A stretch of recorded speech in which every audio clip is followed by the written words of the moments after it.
एक छोटे से गांव में कुसुम नाम की एक महिला रहती थी। कुसुम का जीवन कठिनाइयों से भरा हुआ था।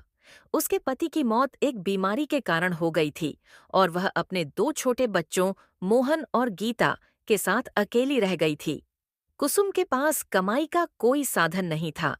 उसके दिन बच्चों के पेट भरने और उन्हें सुरक्षित रखने की चिंता में गुजरते थे।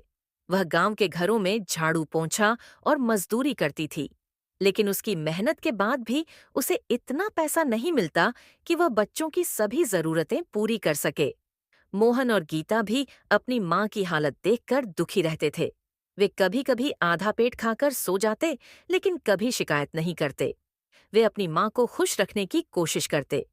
एक दिन गांव में एक सरकारी योजना की जानकारी दी गई, जिसमें महिलाओं को सिलाई कढ़ाई सिखाकर आत्मनिर्भर बनाने का मौका दिया जा रहा था। कुसुम को भी इस योजना के बारे में पता चला। पहले तो उसने सोचा कि वह यह काम नहीं कर पाएगी, लेकिन बच्चों ने उसे हौसला दिया।